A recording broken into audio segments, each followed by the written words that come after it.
So the other day I heard about a tomato pie. I know I'd never heard of it before. Have you heard of tomato pie? I think it might go by a couple other names, but the one I heard was a tomato pie, and I'm like, tomato pie. But it got rave reviews from her family, and I'm like, I want to try a tomato pie. So it calls for chopped tomatoes and basil, and I don't have fresh basil, but I went to the store and look what I picked up.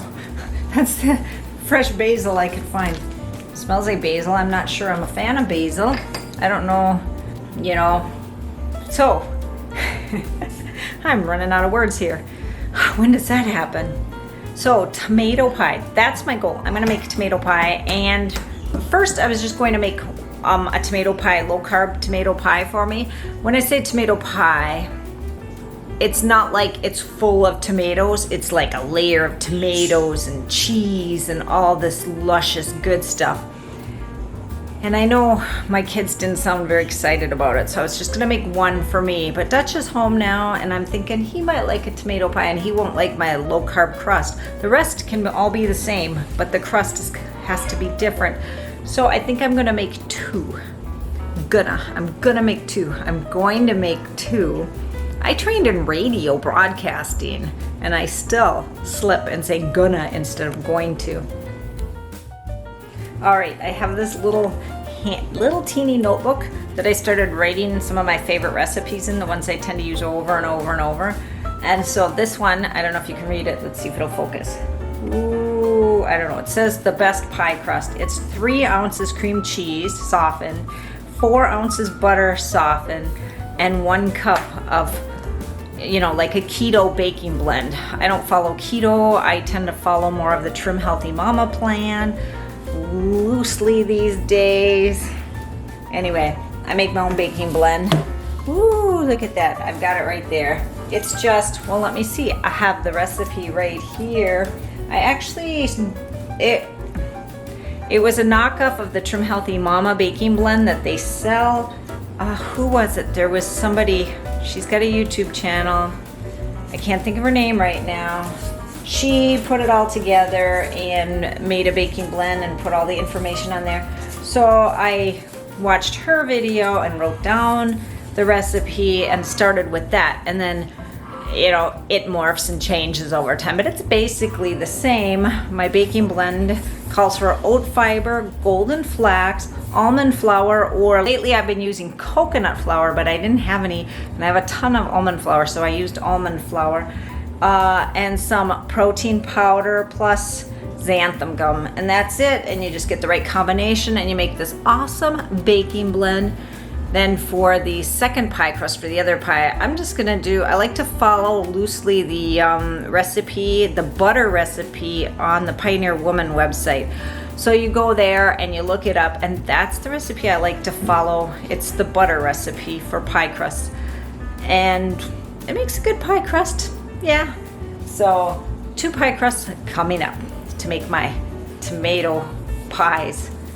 Now these are not, it's not a sweet pie. It's, what's the other word? Opposite of sweet, not sour. Okay, this is the Pioneer Woman pie crust recipe made with butter. And this is my low carb pie crust recipe made with butter and cream cheese. Yeah. Okay, it's just not the same as this, but it's okay and it'll do. They say the trick to a good, very good pie crust is to use cold ingredients. I mean, that's for the regular pie crust. Cold butter and cold water and cold vinegar. And the second part is to refrigerate the dough for at least an hour so that the flour soaks up all that moisture. That's what they say. There's the first pie crust. It says to pre-bake. So you can use any kind of pie crust you want. This is the one I'm using, and then I'm gonna roll out. I'm gonna make a smaller regular one. Lots of noise.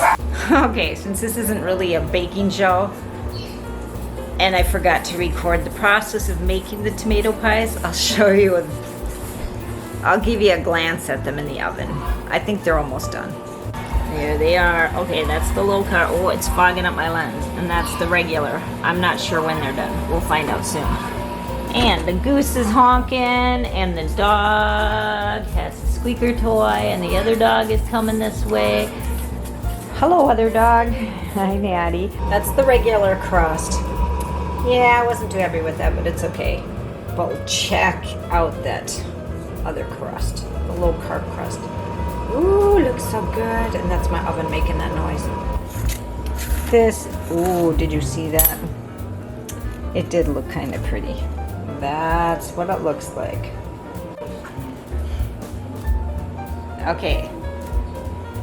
I can smell the basil. I'm not sure I like that. I did let it set. It said 10 minutes. It's hot. Okay. Okay, I have an update. I have decided I really like this tomato pie. I've heard you can add some bacon to it. That might give it another flavor. It's the fresh basil that makes the difference. I don't know if, as old as I am, I don't remember having fresh basil in anything before.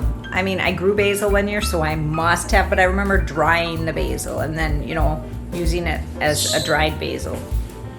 So I think it's the fresh basil that makes a difference. Or maybe it's because I use so much basil. I don't know. I would make it again. It was really good. I didn't get any takers on the regular pie. I'm gonna slice it up and see how it looks. Not too bad. Held its shape better. I wonder if it's because the flour in the pie crust. I don't know. Pretty good though. I'd say it was a success, even though nobody else would eat it. How about you? Would you try tomato pie?